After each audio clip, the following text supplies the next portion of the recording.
There you go. Congratulations, guys. Yeah, we lived. Yeah. I thought we were gonna die for a minute there. Good teamwork. I thought he was gonna kill somebody. Honestly, that Digbot would have fucking done something. If it had hit, it would have hurt. Because it was rolling 2d8 to hit. Jesus Christ. Yeah, it was a brawler. And then when Falstead enlarged himself, he actually gained an extra weapon die on all of his attacks. So, but good job, guys. You did a really good job. That encounter did not go as I had planned, but honestly, I'm happy it didn't. And Red Shirt lives. Red Shirt lives. We did it. You guys want to explore the surrounding area here? Yeah. Yeah, Yeah, I have a bit of a character moment going on here, so. Oh, Okay. yeah, me too. But you can go first. Okay, Estbern leans over to the side into the river and throws up. That's it. Okay. Someone just kind of looks at him while he starts cleaning his sword. More later. So she's finally kind of able to hold, or she's been holding back her kind of like, not necessarily PTSD, but just like her reactions to all the blood and the killing and everything, and the fact that she might have had to kill,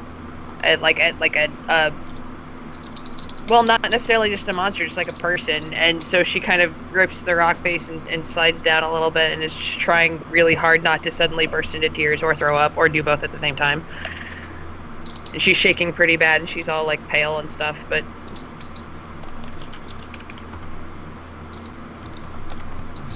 Okay. Estella doesn't seem phased. Sorry. Alright. Yeah, Samael's just cleaning his sword off, making sure whatever the hell leaked out of the. By the way, was he undead? Nope. Okay. Because I'm supposed to add 1d8 to be. I think you killed him. I think you're fine. Okay. Can I say something? Sure. By all means, this is you guys' kind of character moment to explore around and figure out what's going on. Like, you have Sparrow, who's, I don't know if you guys can see her or care. You know, she's pretty much collapsing next to a rock wall with a distant look in her eyes. You have Estbern, who's chunking his cookies, probably from the first time having to see somebody getting killed. Estella is just kind of, distant and... She's seen dead bodies sword. before, so she's not, shocked or anything. Right. I probably don't notice Sparrow's reaction, but I do look over at Estbern and say, "Are you okay?" Yeah, that was First time in something combat? else. Yeah. Yeah, and he wipes his mouth slowly. This kind of like still wild look in his eyes as he surveys the scene, and then his eyes seem to like dim a little bit as he kind of goes into like his mechanical response to anything that is new or unnerving, which is to learn about it. So he's gonna walk over to the corpse and start examining like the sigils that are carved into his arms, seeing if he can learn anything about it. Okay. I'm already there. Hilga kind of walks around and hands one of you the torch so that you guys can see what's going on, and then she proceeds to walk over.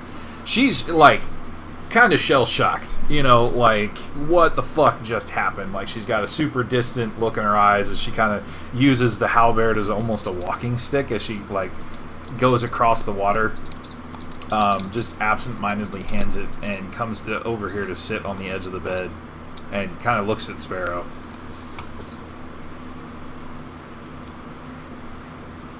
Before like leaning forward and placing her head in her hands and like rubbing her face, like that what the fuck did I just see kind of thing. So, alright, so you three are looking at Falstead, right? Yeah. Okay. Yeah. Well, he has Estbern shrunken has back his down book to out, taking notes. Okay. Just FYI, sorry. 20 minutes, I have to go. Yep, I'm going to be wrapping it up here shortly. Okay. So roll me a religion check. Religion? Oh, fuck. Anybody who's looking at Falstead. Alright. Oh, shit! Somehow I became super religious. You all have... So the symbols themselves are not religious in nature, but what they... Basically, the story that they're telling as Estbern is translating it. Estbern, this is pretty much straight up magic runes. Right. But none of them are active. It's just basically he's using it as a language when he carved it. They look self-inflicted. Nobody did this to him. It looks like pretty laser precision too. Like whatever he was doing to himself, it was he was not flinching or shaking when he did it. The remnants of his hair that weren't burned look frail and brittle. In fact, when you kind of touch his hair, it seems to almost it very willingly comes off. There's not much resistance. The runes themselves, as you're translating them, you kind of start speaking out to yourself as you're reading through them. And Estella and Samael, you both... Estella, you know the legend of the Viper. Samael, you were alive when the Viper was a thing. Okay. The Viper was the old arcane god. He was also a very vengeful person. But basically think not so much Lucifer, but the deals that he makes kind of thing. Hey, I could make you super rich and powerful and totally end up twisting it on the person and turning them into a pawn of their own devices. Or a slave or something along those lines. The Viper was very much an old god. But Estelle, you know that the legend of it is basically that the Viper's now dead. She was vanquished and replaced by... where is it? I know it's on here.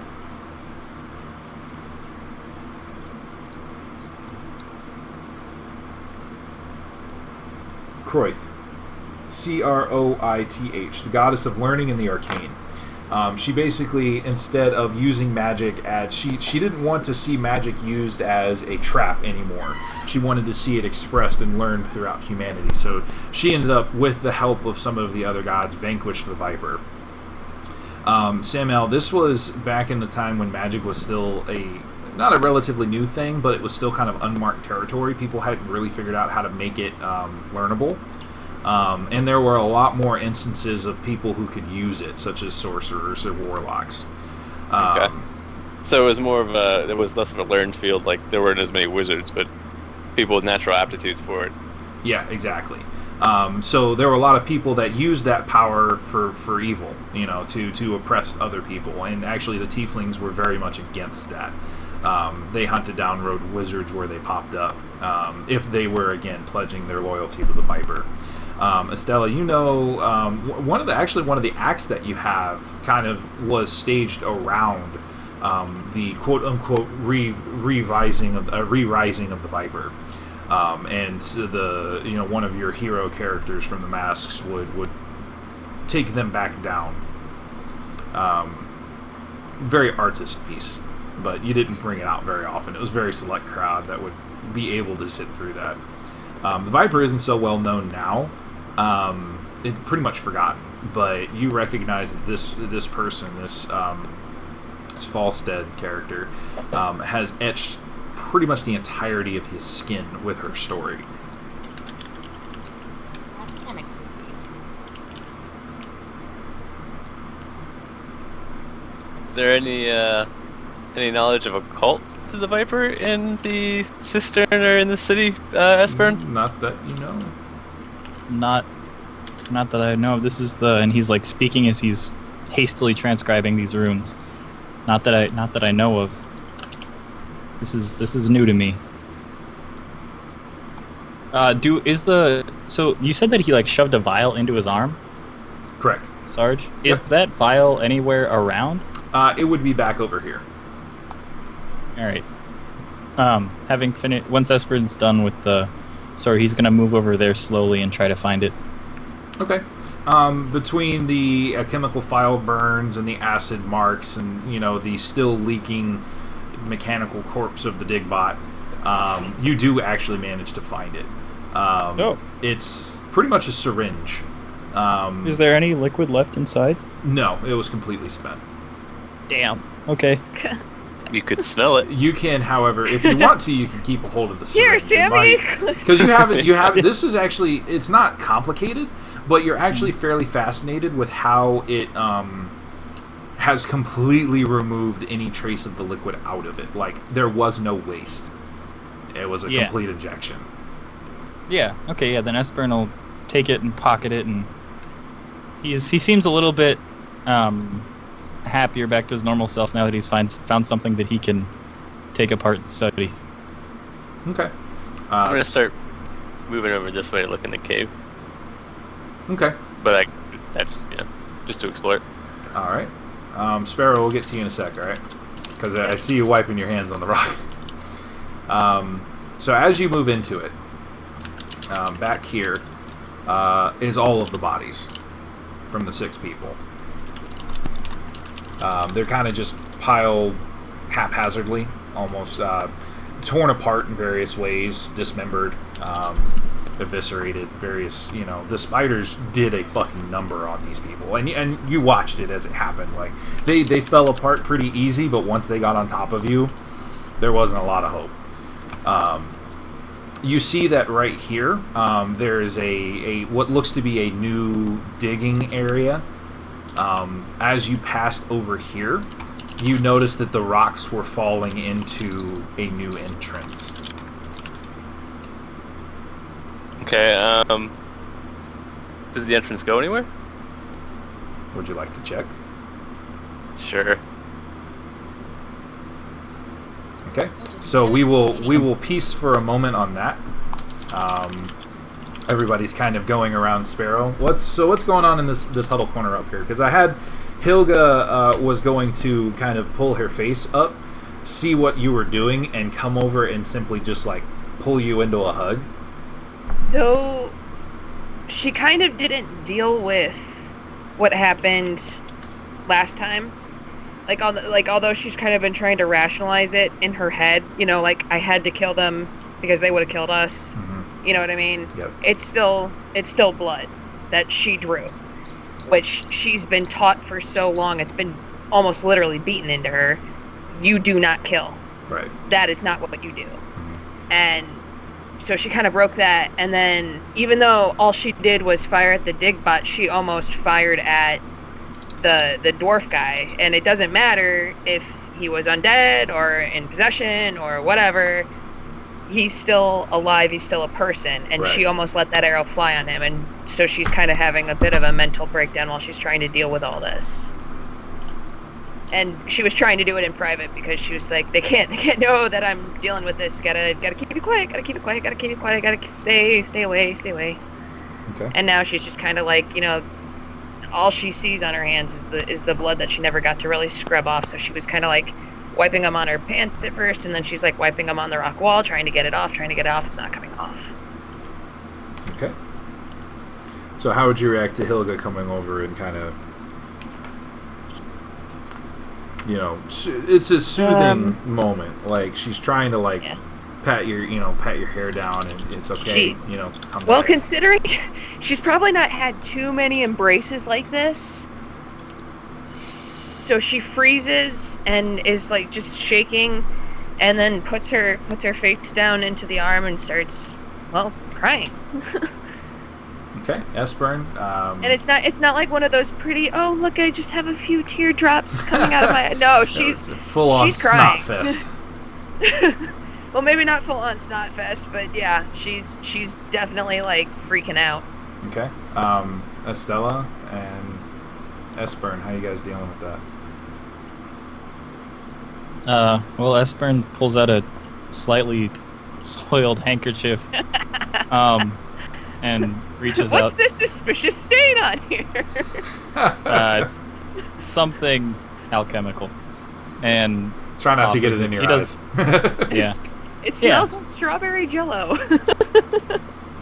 He offers her the handkerchief, and he doesn't really say anything because it's a weird situation for him too, and he's kind of distancing himself from it right now, mentally. Estella? Honestly, like, she probably is not going to be as merciful just because she has seen really bad stuff from her past, and she's probably going to be more along the lines of this stuff happens and eventually it won't affect you as much anymore. So I don't think she's going to say anything, but she's not going to do anything to actively comfort. She's just going to see what's happening and then just go back to inspecting like what the walls and stuff like that are happening. Okay. Yeah. So I would, quote unquote, cough cough, advise you to go and see what Samael is up to, while everybody else is kind of comforting her. Okay, yeah, I go up to where he's at. So, hold on a moment. Let me get you over there. And then the rocks fell and Samael died. So, Samael... And we all lived happily ever after the end. You guys... So, Samael, Estella, while they're kind of doing their moment, you kind of start pulling some of the rocks apart. It looks like the Digbot was making a lot of progress in the area that you're in. In fact, it looks like the wall was probably about 3 or 4 feet past where you are currently. And just in the time it took you guys to come up, he most likely has already tunneled and cleared most of this area out. And this was basically right as you came down. He was about to break through into this area. And as you break through into it, you kind of pull some of the rocks out of the way. And you see what looks like a dim church. There is cracked and molded marble, or at least granite, in various colors, making its way up to a small raised platform. And in the middle, let me give me a moment here. I'm gonna share this with you guys. It's not a super good picture, unfortunately.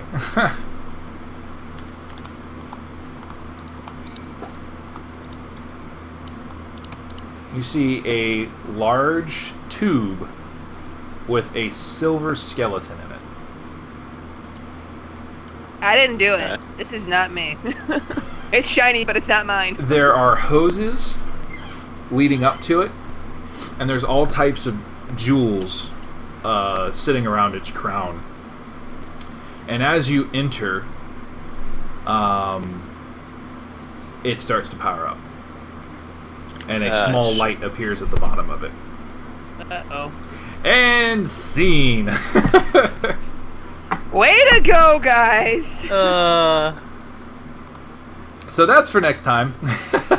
Gonna be some bad news, biz. Cliffhangers, Sarge. And guess what? Man. There's going to be like a little opening on the ceiling, and then all of a sudden Malcolm's just going to slide down like a fireman pole. Yeah, Malcolm's just gonna appear the fuck out of nowhere. Where the fuck did you come from? Oh, someone does. He's I in think most of the us. sarcophagus. He's the golden skeleton. I think most of us have used up most of our abilities, so we won't have a long rest before the next fight. Shit. Yep. You're right. I have 1 heal left. There you go. No, you don't, because you used the other one on The guy that died. I start out with just a normal healing potion. Just as Oh, there you go. as an artisan. I have 1 heal left. That's not even a good one. So, what do you guys think? That's good. Damn your cliffhangers, Sarge. Did you guys have fun? Yeah. Sounded like you did. Yeah. Yeah, I like the music. I'm sorry. That was a pretty good fucking find, actually. Yeah, I know that it was kind of an abrupt change, but basically, Malcolm, it wasn't that he wanted to send you guys off to fight without him. It's actually going to be a pretty hard decision for him, but it's the fact that he's standing in directly as Lord Drac for another person of pretty much equivalent power to him. So when he was requested, he couldn't really say no. But I'm sure he'll be able to explain that to you when he comes in next time. I'm going to try and get with him sometime this week and run a quick one-shot with him. So with that, you all actually hit level 3. Yes! Hey. Oh shit. However, you are not going to be able to use any of that stuff for this next encounter. You have to wait until your next long rest. We don't get keys or anything? Nope. So there's no. So do we have to start selecting stuff now? Because No, I'm you don't. actually gonna be gone for this weekend. No, you guys, it's only going to be required again when you have a long rest. So Yeah. we got most time. likely after this next encounter, you guys are going to be able to take a moment and recoup from what has happened. So kind of start looking at what you want. Probably about, I'd say, halfway, 3/4 of the way into the next session, we'll hit that area, and you can pick it then. It's not going to be a super requirement. I will wait until the session after next to get your level up stories. Okay. Does that make sense? All right. Because next session you'll have it about halfway through, and there's no point forcing you guys to do it for a halfway. So just assume that you'll have it after this next long rest, and then we'll come up with stories for why everything went through after that. Okay. Sound good? Can we talk ideas and stuff over with you? Like, if we already have an idea and stuff, can we Oh yeah, sure. like do that early? I mean, you fucking just broke down and cried because of blood, so yeah, that's going to be a few things that you can work with. Assassin. Yo. Ha! So, okay, cool. Do you guys, like I said, you guys have fun? Like, was it interesting? Did you mix it up a little bit? I can think about it. I definitely like the way that Estbern has kind of shaken up the party dynamic. Because, like, we kind of, I don't want to say we had, like, an established party dynamic, but we were kind of, like, No, y'all did. already fitting into a way that we were working together. And then Estbern came in, and he shook it up really, but not, like, in a, oh, God, now what are we going to do? But, like, in a really nice way. Right. I think it'll work good. Fantastic. Aw, thanks. Cool beans. Matt? So your role playing, long story short, your role playing is good. Yes, I had fun. I mean, Estbern seems like an interesting character. I think it'll be interesting to see, to interact with him. So Yeah. Oh, just wait, buddy. Just wait. Can I graffiti Sarge? Is it okay yes, to do that? yes, it's okay. Go ahead. Okay. Cool. Dina, Hmm? do you have fun? Yeah. I mean, for me, I don't know. Like, I need to, like, it's really tough to put my character in these types of situations. So I think part of it will help when I turn level 3, because I'll get more abilities with my whip, so I can help out a little bit more Okay. instead of just being the fodder. But yeah, like my character's motivation, like, honestly, she wouldn't waste her time with any of this. So I'm trying to, like, compromise between obviously going with the path of the group, because I mean that's the whole part, as well as trying to be true to my character, and I'm not getting there. So Okay. Well, like I said, I have some more stuff planned for you guys, so I think the next couple plot points that I have, especially when we get to Elysia, if you can try and hang on until then, I think that will definitely solidify your loyalty and commitment to the group. yeah, I think that I'm waiting for that. I'm pretty sure it's gonna happen soon-ish or whenever, but for now I'm gonna struggle. Right. Well, honestly, I like the way you're doing it now. I think it's actually very in character. The how distant you are, really kind of, you're right. You have no reason to be here. The only thing that's really keeping you is the promise of Drac to, help you investigate, because you haven't made much progress. Yeah. So this and vague she's just promise. getting frustrated because we're going to, like, further places, and we're asked to do other stuff besides this thing. Exactly. And she's sacrificing her life instead of sacrificing her life for things she wants. Exactly. That's why I wanted more money. Yep. But I didn't get it. No lie, I think you're role playing it fantastic. I know it's difficult to stay in the mindset and keep with the party, and honestly, I can really see her getting super fucking frustrated, which is, again, perfectly fine. As long as it doesn't break you away from the party, then the frustration is key to how you're developing, and I really like it. I don't know about anybody else; they could think you're an asshole, but That's cool. I mean, something I've been trying to struggle with is, like, in that first session that we had, that very first one, where we were not our characters and then we were totally our characters. We seem to kind of, like, forge a bit of a connection, Dina, you and me, with, like, just kind of being mischievous. You know what I mean? And, like, kind of being mischievous and snarky, and I don't feel like there was that much of that in recent times, and I don't know if it's just because she's getting frustrated with everything, so she's kind of becoming more introverted, or if it's just because. I mean, yeah, I understand that. I don't think the opportunity came up because before it would be all about like, oh yeah, she's the same mindset as you, where she definitely wants to get gold coin and like try to like swindle, because that's the kind of brought up.